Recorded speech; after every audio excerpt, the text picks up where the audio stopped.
Am I walking back to the Connemara? The answer to that is extraordinarily yes. And I did say to my viewers and listeners in the radio land that my wife would be very surprised at that. Yeah. It's really not something you do usually.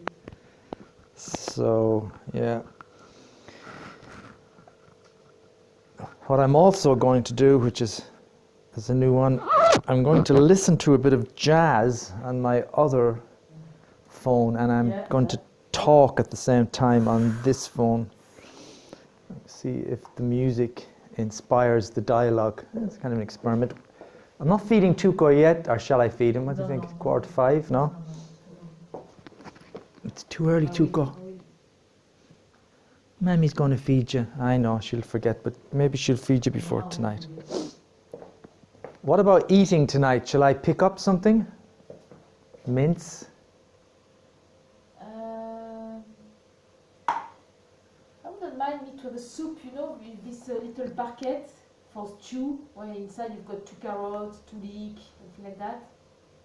You want me to pick up one of those? You get them in the vegetable section, yeah? Yeah, just that. Okay.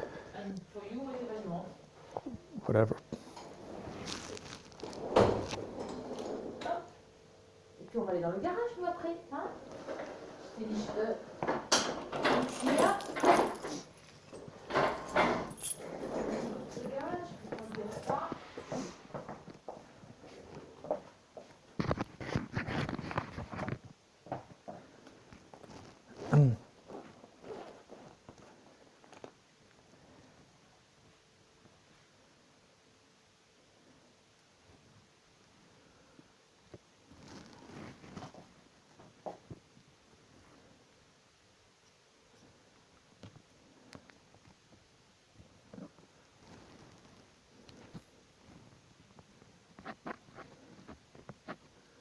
Right, what am I doing?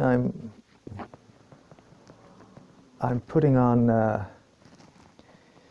headphones, the Bluetooth wireless headphones. And now I'm going to try and go to the settings here, Bluetooth.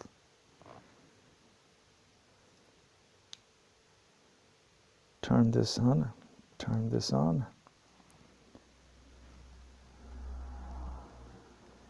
There it is. It's connecting. It's connecting.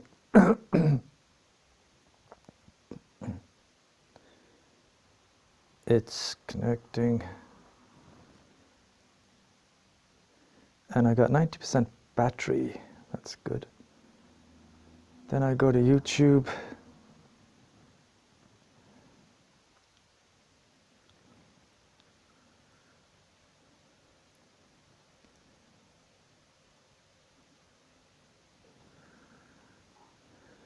Yeah, I'll just go back on that later.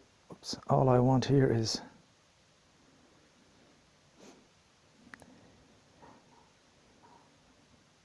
Gerry Mulligan and this.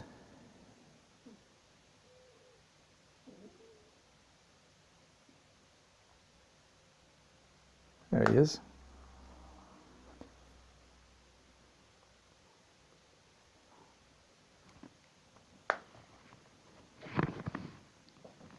Gerry Mulligan.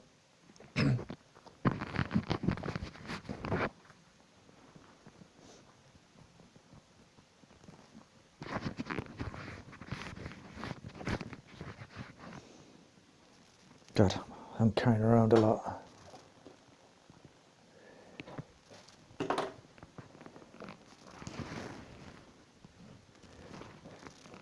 And I've also got to carry this bag.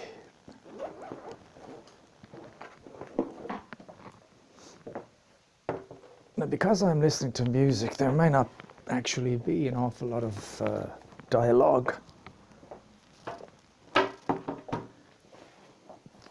Just to say that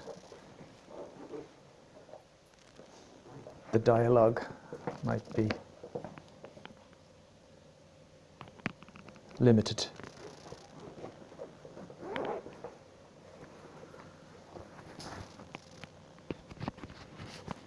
I wonder, is this phone, is it rubbing against the...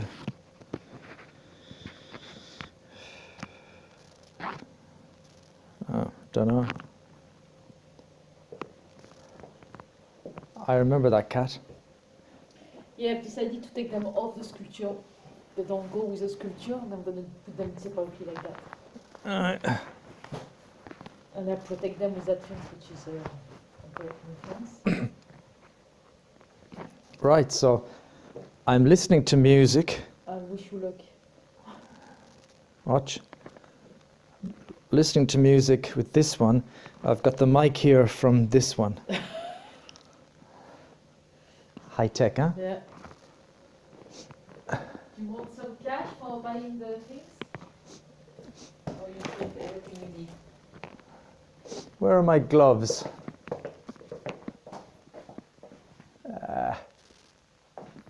I don't know. I don't know where the gloves are. Fuck.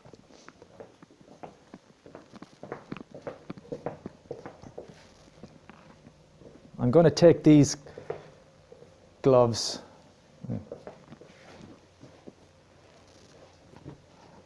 They're not going to work on the Where iPhone. are the other gloves? Doesn't matter. Okay, I'll see you later, yeah? Yeah? You know it's getting dark soon, huh? I got a torch, one for... Okay. Have fun. We all have our fun, huh?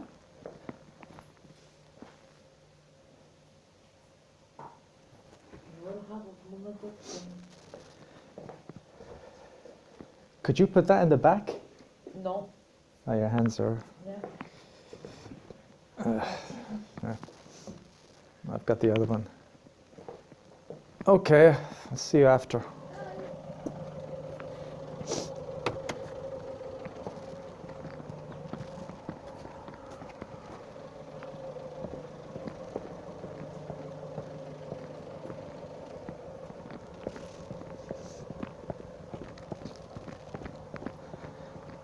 I wonder, can you pick up the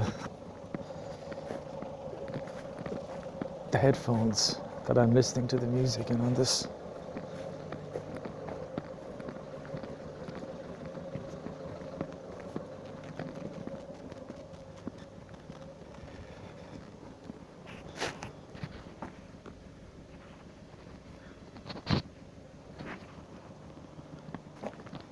Well, we'll see.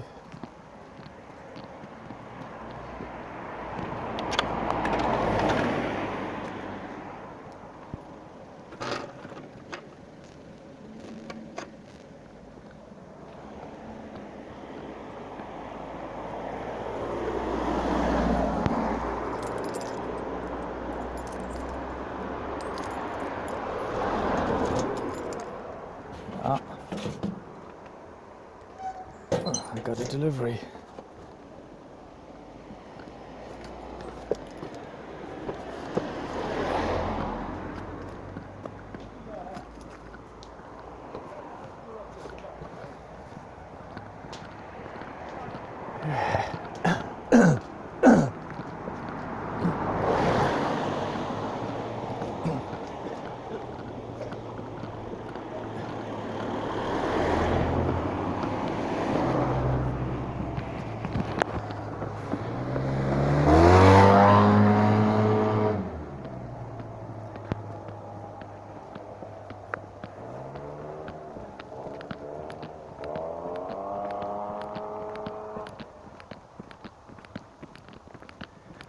I was listening to this in bed last night, this Jerry Mulligan record.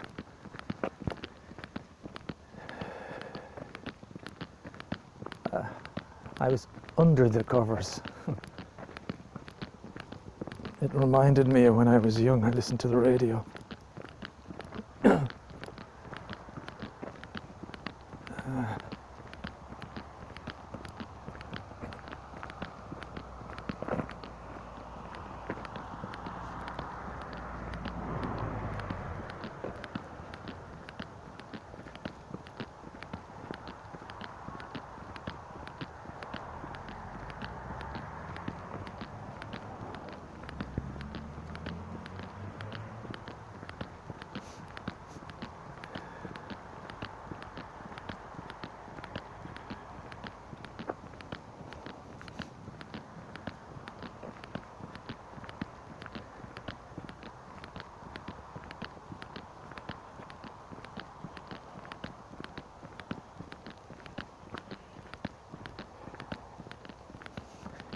trying to decide whether I should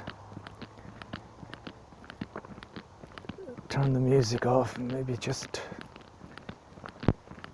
contemplate.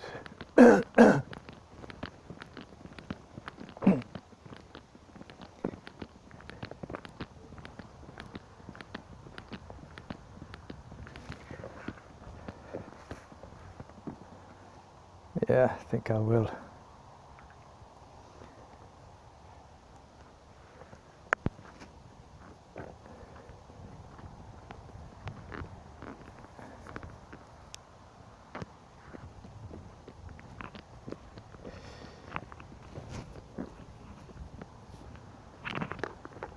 Okay. That was a change of plan. And now I got my bag, so I'm gonna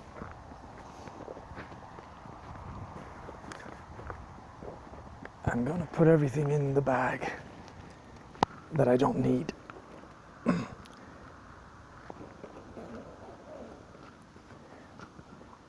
Which is my mobile phone, my delivery here, which I hope is the little dictaphone thing.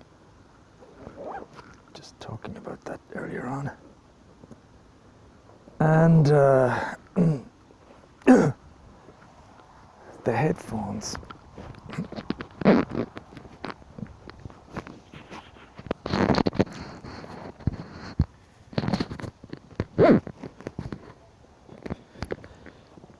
Right.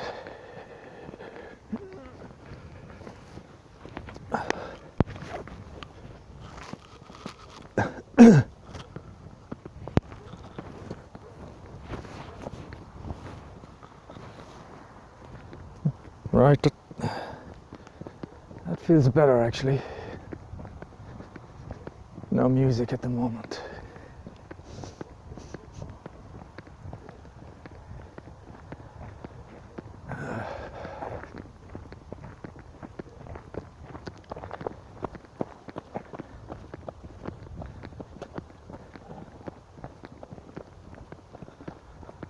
That's a jogger.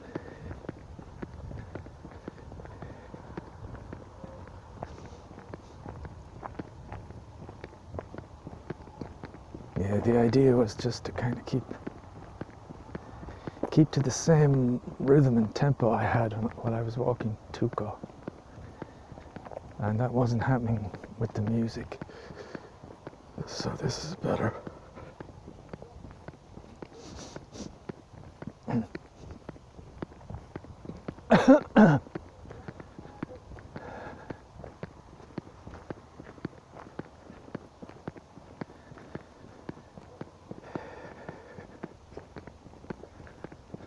I don't really want to think about it anymore, but just a little curious as to what went wrong with the other phone for recording. It's a bizarre, for me it's a bizarre fault that you record for an hour, it says an hour, and then when you play it back it's 6 minutes, and it's just skipped through everything.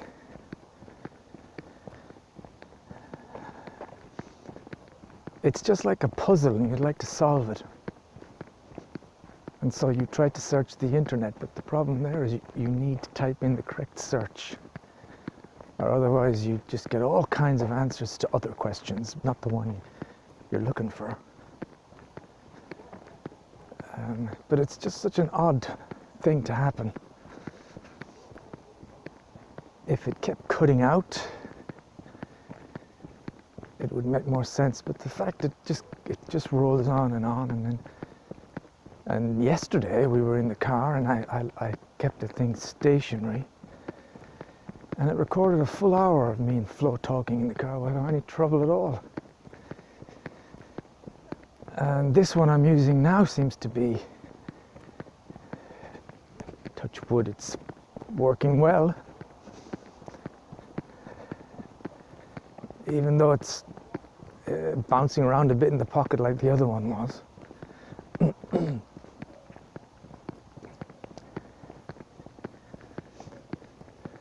it allows me to record myself. Why do I want to do that?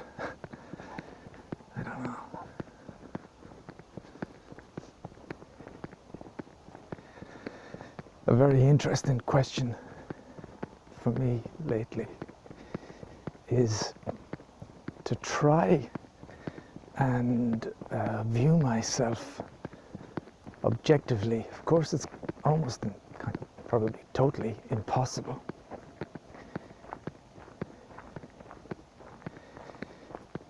Sometimes I see people on YouTube and I feel all superior and cozy looking at them, you know. And I see some people worrying about their uploading and stuff. And I kind of think, oh, it's so sad that they feel any kind of stress about something that's unimportant. I can't quite express what I mean about looking at people. Let's say people that are streaming live for the first or second time. And not really in a bad way. I don't just look at people to feel superior or anything. And the point of what I'm saying here is actually that there must be plenty of people who, if they observed what I was doing now, they would find it very sad, maybe. Maybe sad, maybe egotistical, maybe they'd be puzzled as to how a guy can just talk nonsense endlessly and seem to draw some satisfaction from it. Again, it's hard to express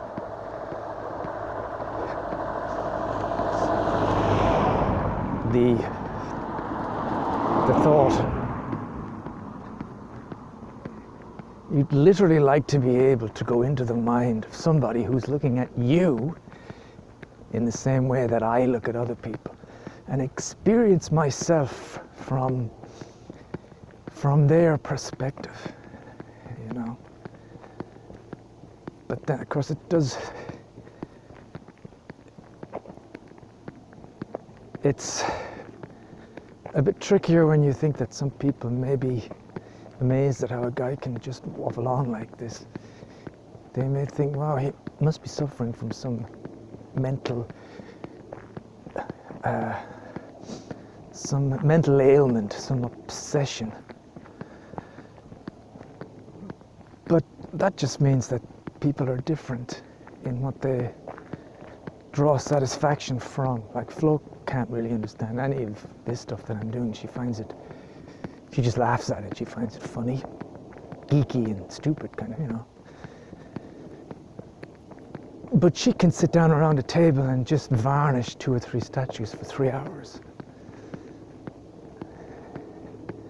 And then they'll maybe go back on a shelf for 5 years. So it could also be looked at as a very kind of futile endeavor. I wouldn't say that to her because she's not really gonna, she wouldn't accept it that way at all, and it'd be kind of insulting to say that.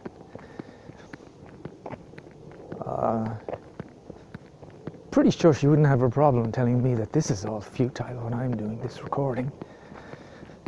But it's a continual dialogue, it's a continual contemplation and a search.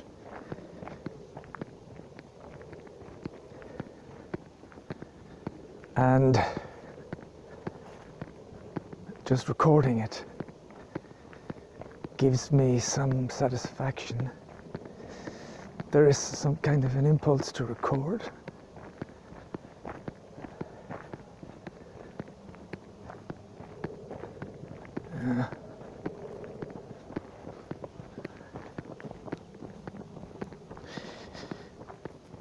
I could almost see myself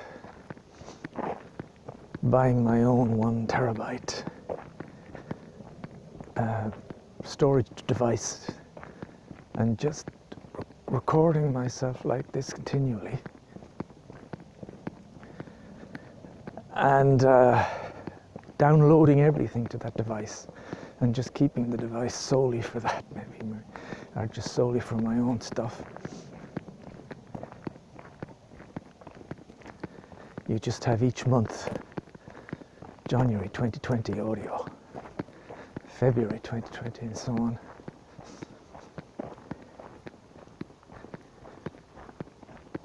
I love capturing stuff.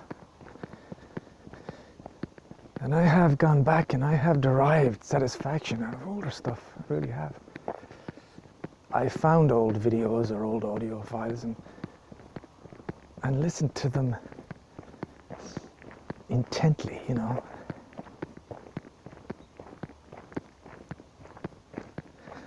There is a certain boredom after a while if you keep looking at old pictures and videos, especially for the last, I've taken in the last decade, because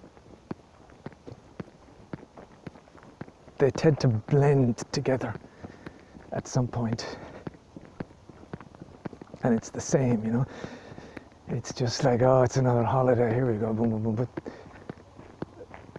it's a nice search because there's always the chance when you're going through files like that, something just jumps out at you. It was yesterday, the day before, I was looking at pictures just from 2018, I think. And I just found these lovely photographs of me and Flo and Pamela in this place called Roussillon, where they do the red, the soil is red, they're a quarry. And I hadn't seen the pictures in 2 years, and they were really beautiful to look at. You could feel the heat, and the colors were very vibrant, and I just enjoyed looking at them.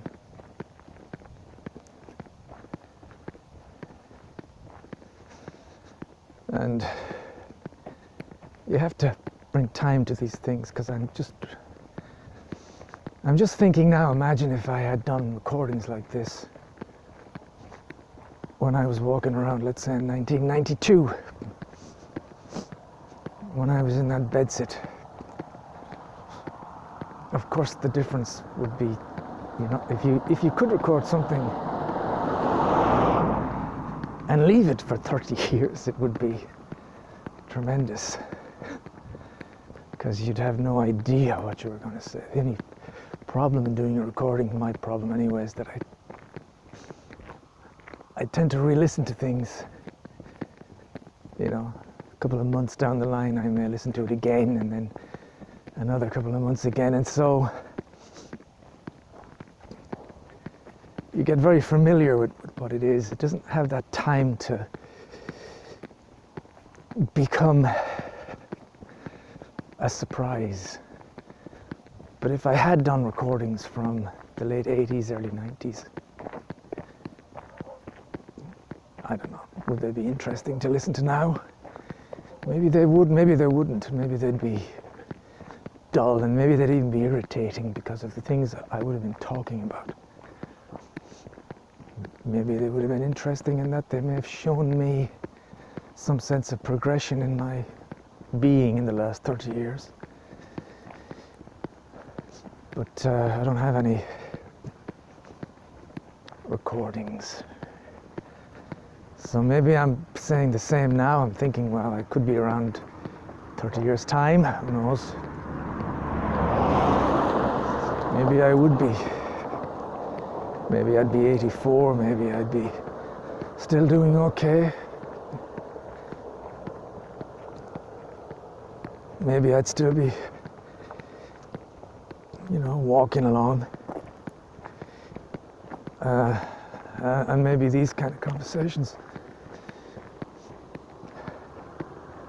would be interesting.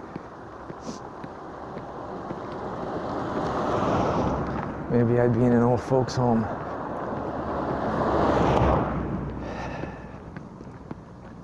But I'd have like hundreds of hours of stuff to revisit, because I captured so many things.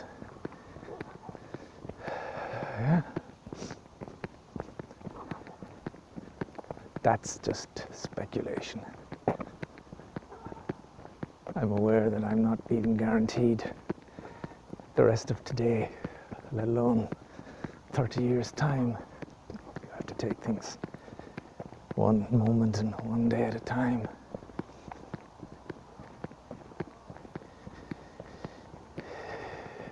But the main gist, I guess, is that these tapes are just for me, so if I derive some pleasure and some feeling that there may be some artistic use to this at some point, somehow, then it's worthwhile.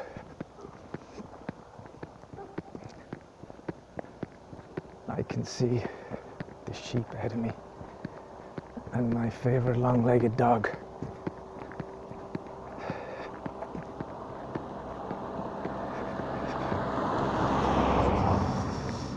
Yeah.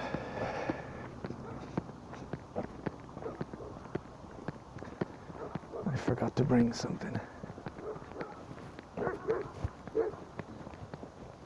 Should have brought my biscuit.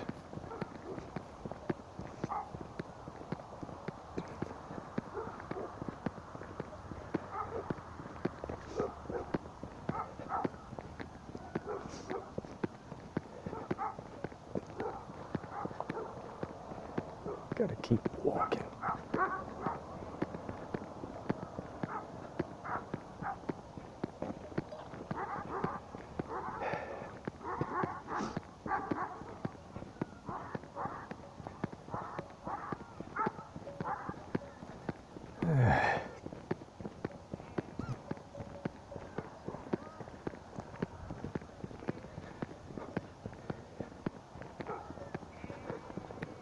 It's mild.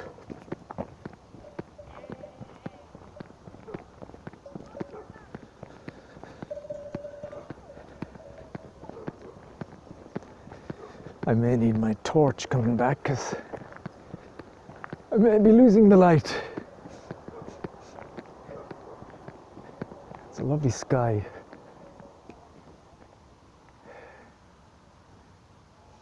Beautiful sky. I can't be bothered taking my phone out. Maybe I can.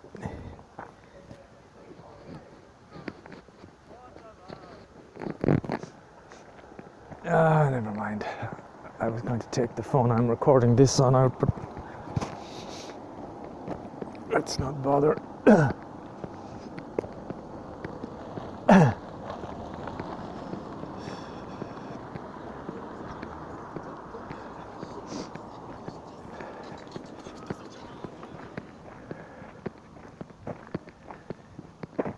Kids on their bikes.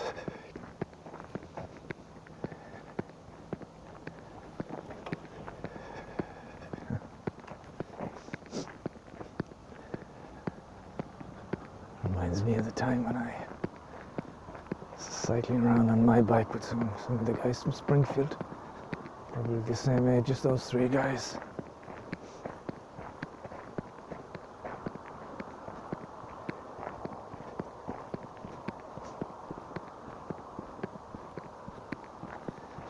I go back to those days a lot in my mind, and as time goes by, the whole Springfield thing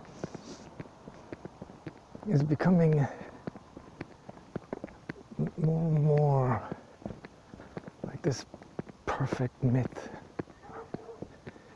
you know?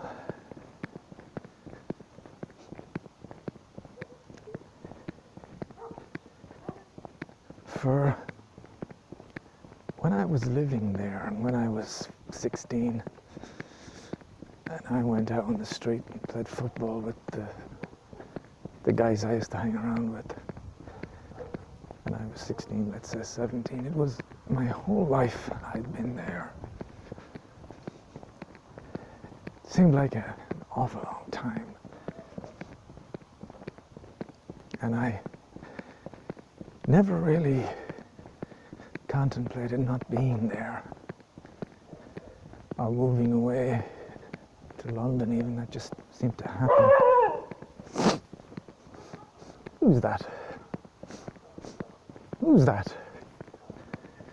Where's the other fella? Always gives me a heart attack. Here, I think.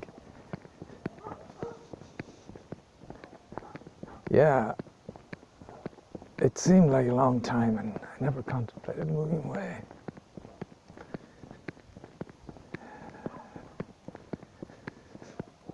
And I just don't know how memory works. It's a very strange thing because we pick out moments.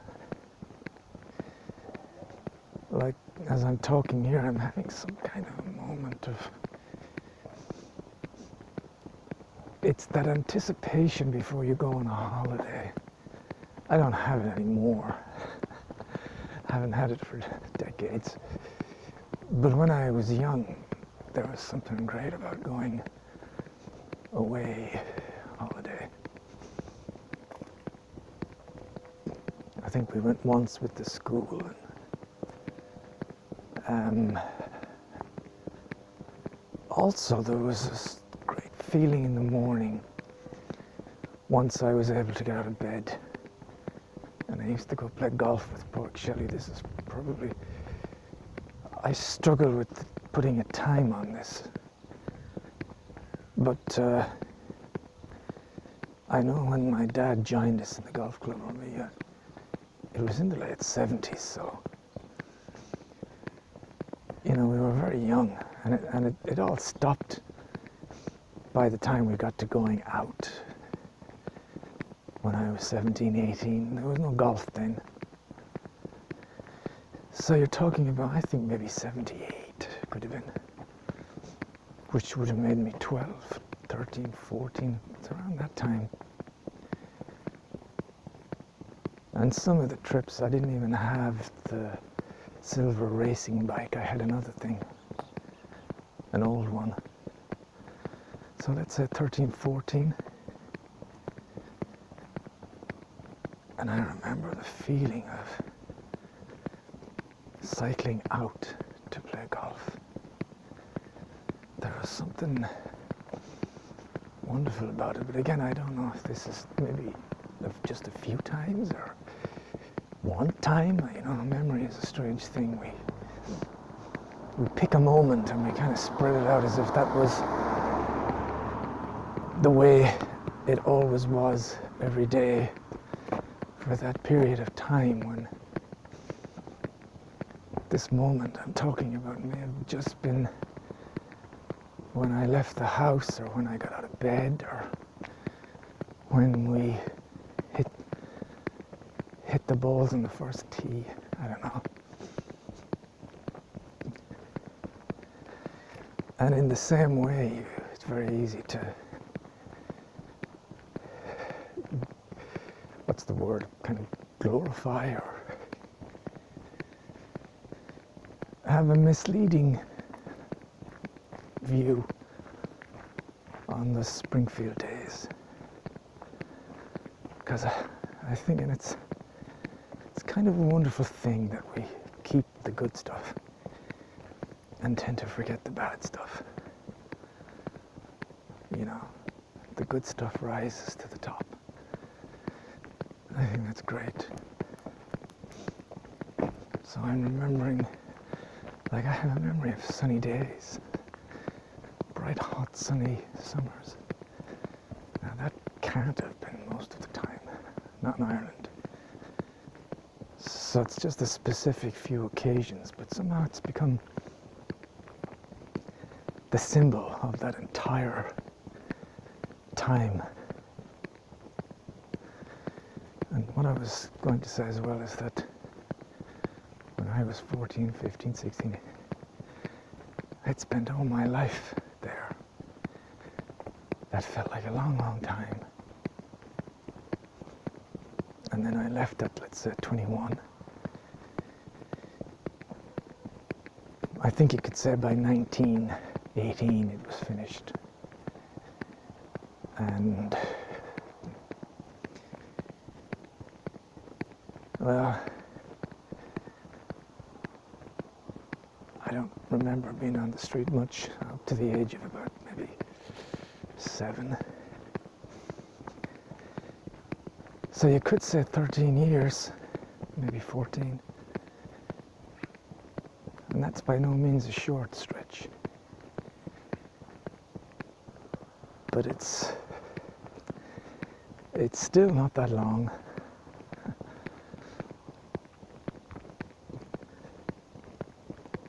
And the period of going out with the guys, meeting up in Finnegan's, going to Tully's or some other place, ending up in the tavern and then going to the Seven Oaks or the boat club. That period couldn't be much more than, I don't know, 4 or 5 years. That's very short.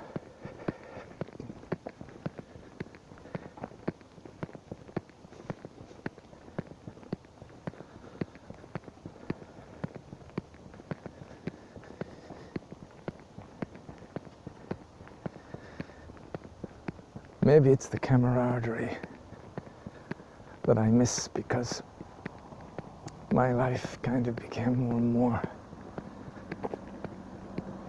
secluded, reclusive. Not really reclusive, but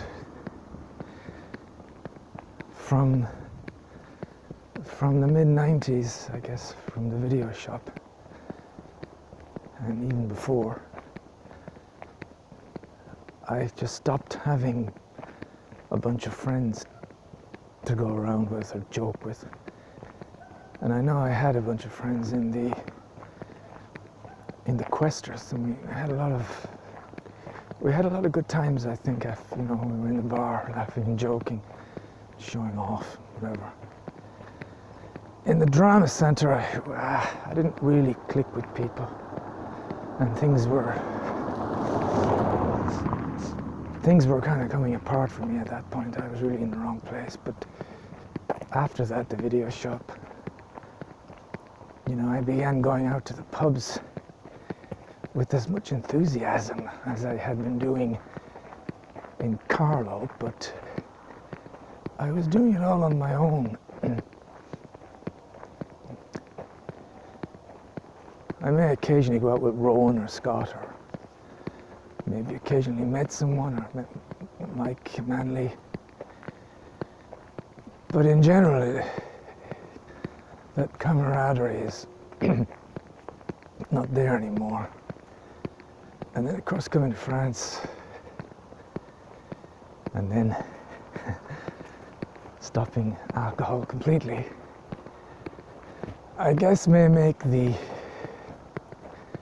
notion of being in a crowd a very romantic kind of notion. Loosening up with a few pints, saying stuff and having people really agree with you.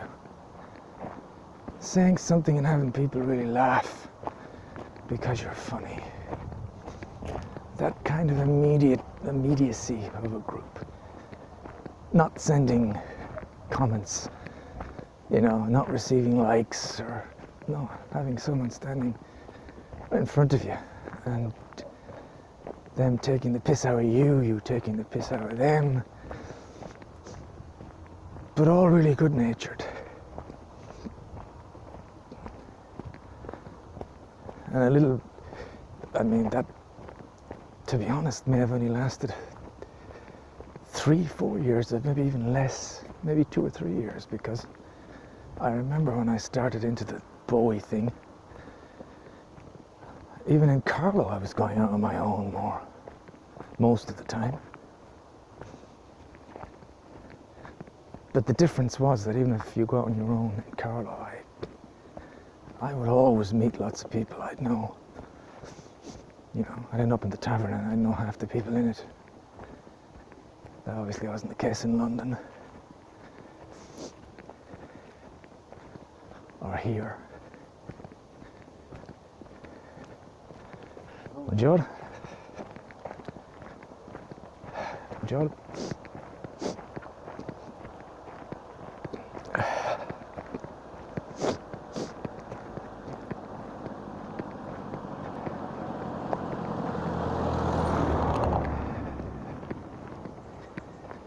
And then when I met Flo on a few occasions, we were out. And I was, you know, before the alcohol started making me an asshole, before that, I was quite good with people. I was good in a group. I think I was entertaining in a nice way. I was good company, you know, without being the life and soul of the party, let's say. I was someone who would always be asked out, because it was kind of good to have me around before I became an asshole.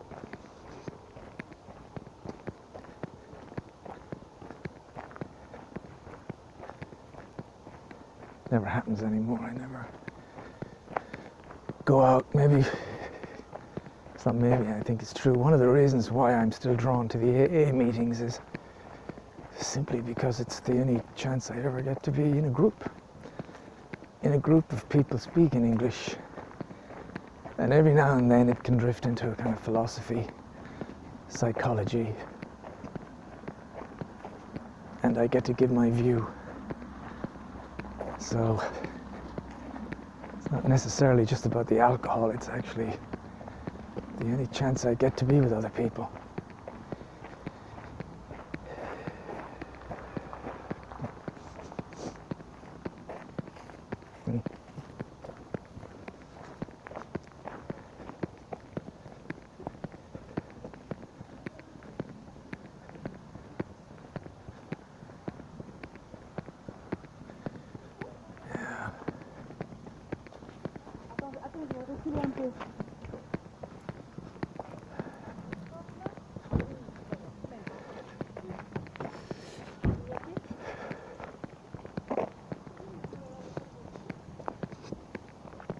Gloves are very cool.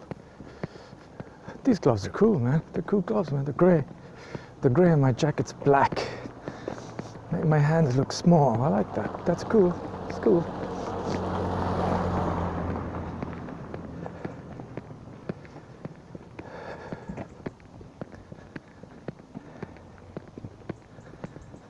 Sometimes things hit you and a thought hits you and you realize, yeah, that's it, that's all that's important. And then it's gone in a second. It's like, it comes through your mind like 1,000 miles an hour. And you think, God, latch on to that, because that's something. It's like an atom, a single one. And the thought that just came to me was, it's up to the person to make up their own world. And using words to say that sentence again doesn't really do justice to the importance of the essence within that idea. Everything's in that idea. It is up to the individual to create the all, basically. It's up to the individual to be responsible for how the outside affects him. Maybe the individual can't always be responsible for the shifts and the movements of mood within himself. So that, like today with me earlier, I said I wasn't in great form. I was a bit down. I just felt irritated and I couldn't quite figure out the why of it. I thought it may be something to do with trying to stream, or something to do with this this ridiculous audio problem. I mean, ridiculous in the sense that it just would seem like a stupid waste of time. So I don't want to really lose this thought. So in those moments, shifts happen within us. And we have to react to them. But we are responsible for the all. We are responsible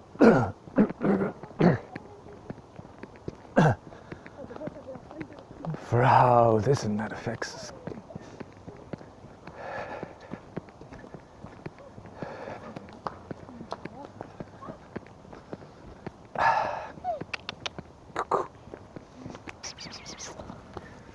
Oh, quel âge?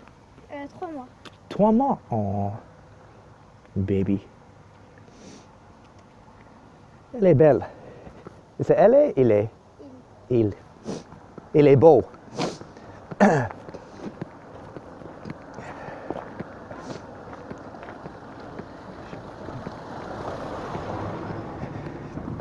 est beau.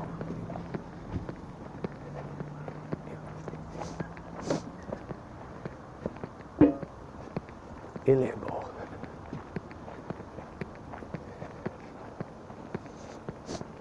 Il est beau. See that interaction with the two kids makes me feel all paranoid after what I've just said. It's up to you to respond the way, to control the way others affect you, to create your own all. And then I get these two kids, seriously kids, 7, 8, and they've got a dog, and I'm trying to talk to the dog like you just heard. It's Il or Elle? Elle est belle, il est beau. And then I left and I thought, well, that was an okay interaction. And then I hear the kids laughing. But they're probably just laughing at the dog, they're running with the dog. And what do? Automatically, I think, oh God, I hope I don't come across as being mentally retarded or something. Or stupid, or ugly, or old, or is my nose running, all these things.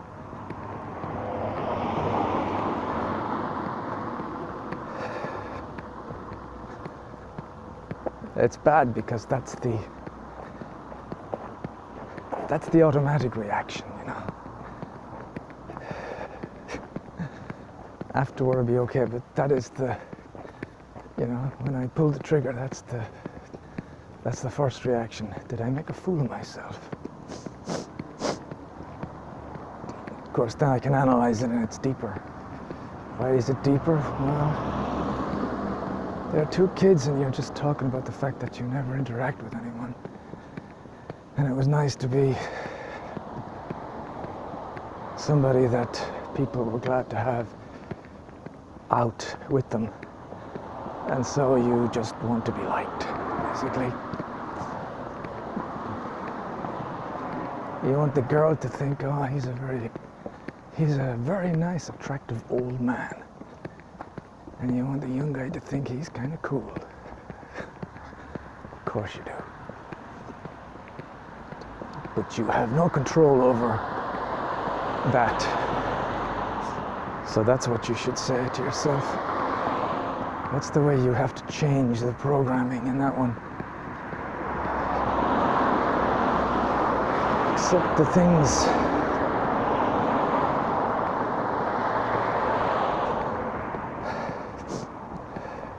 God grant me the serenity to accept the things I cannot change, courage to change the things I can, and the will to know the difference, wisdom to know the difference. And one of the things I can't change is other people's reaction to stuff. I don't know what that is. There could be nice kids, there could be nasty kids, there could be spiritually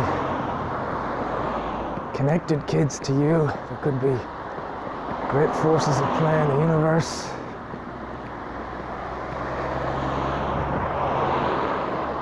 Who knows? You don't have the faculty for dealing with that. All you can do is, what did Christopher Fettis say? You just play your hand. You play your hand. You just put yourself there, that's it. You are what you are. You try and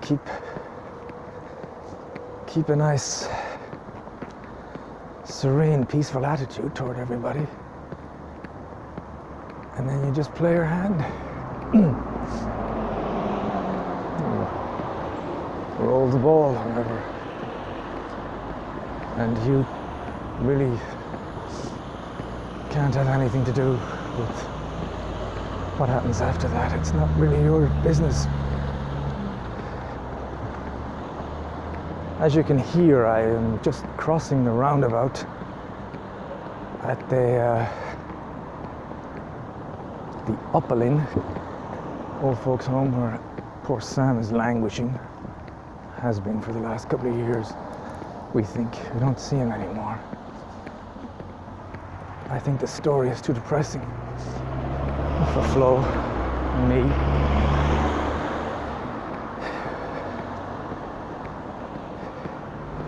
It's kind of a cautionary tale for me. Although, like I said it again, it's like I just could almost go, Your Honor, I'd like to refer you to my last monologue. I'd like to refer you, Your Honor, to the Serenity Prayer again. I have no control over the future. I don't know how things will progress. But I can speculate that someone like me won't end up like Sam. Because I've got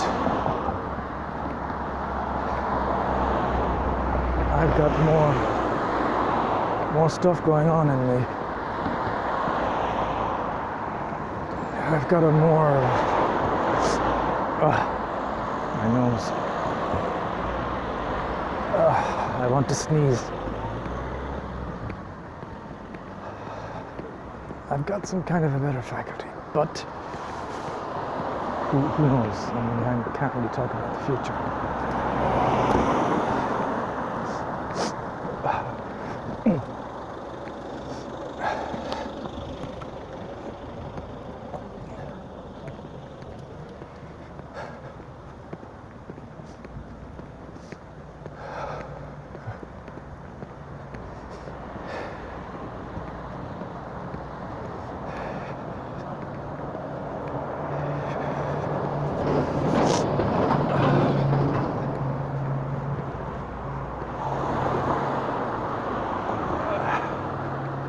Back.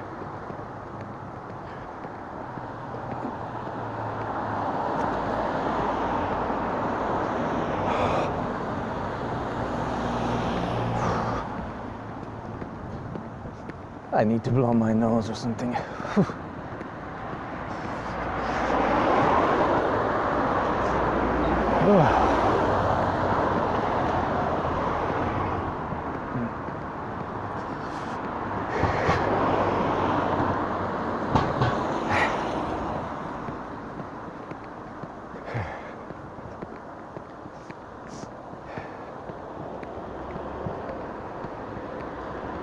Just play our hand.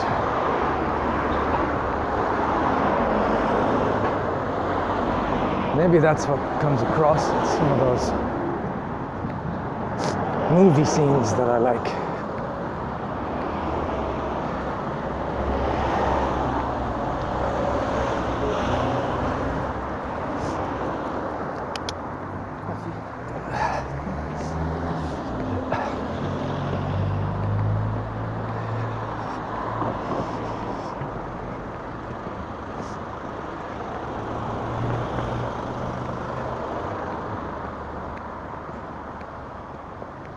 In those movie scenes, the actor is playing a part. So in a sense, he's just playing his hand in the scene.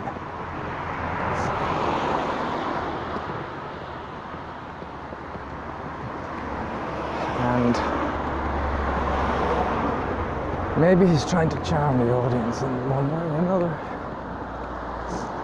And maybe if it's take 16, there is a certain emptiness of the mind, you know, when he's doing the scene. A certain I'm just doing the scene, I'm not thinking about anything. There is a certain, perhaps, relaxation, serenity. Not thinking about the next thing or the results, or just doing it. Maybe that comes across.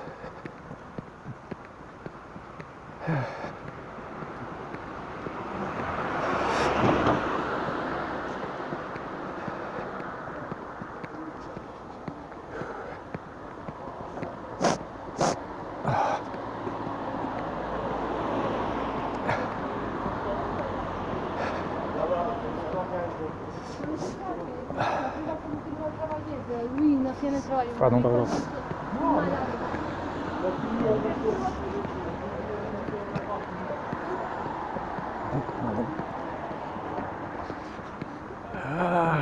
People just stand in the middle of the goddamn street. How are you supposed to pass? I'm joking, I'm joking.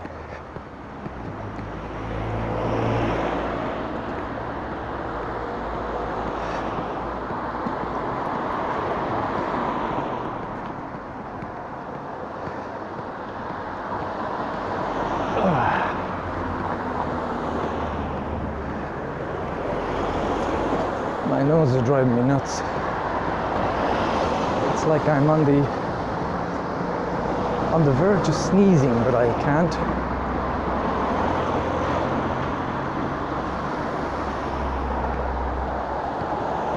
I'm also starting to feel this walk at this point, and I'm wondering, was this such a good idea?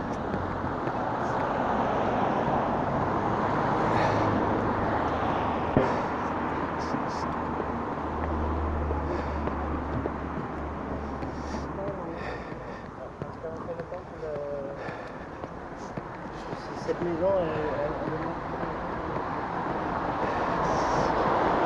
I swear the clock here says 5 o'clock. It's not 5 o'clock though, is it? It's 6. Yes, it's 6.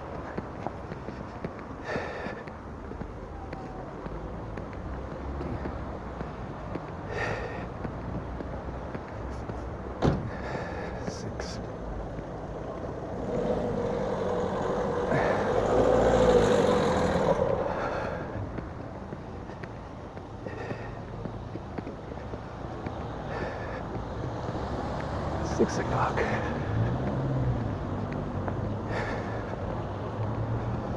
That's why the streets are full of cars. Everybody coming home from whatever, wherever.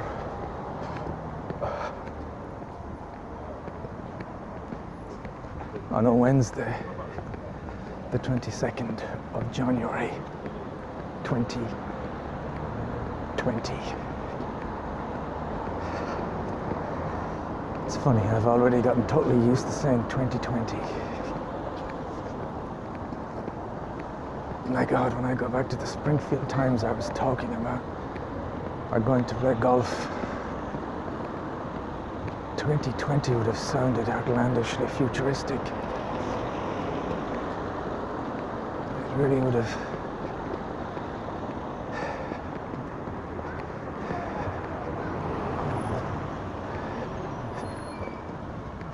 It would have sounded so weird. Maybe being 54 would have seemed, well, yeah, I guess it would have seemed incredibly weird too. Incredibly old.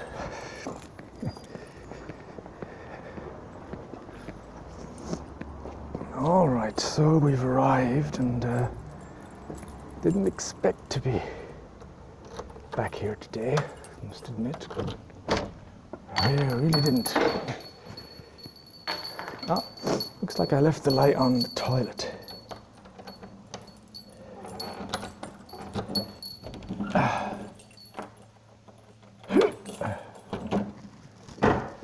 Did I? Yes. I left the light on in the toilet. Well, well.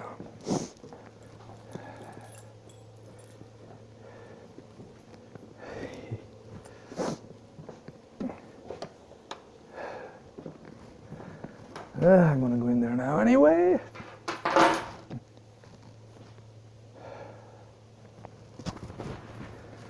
So, I'm going to give the audio a break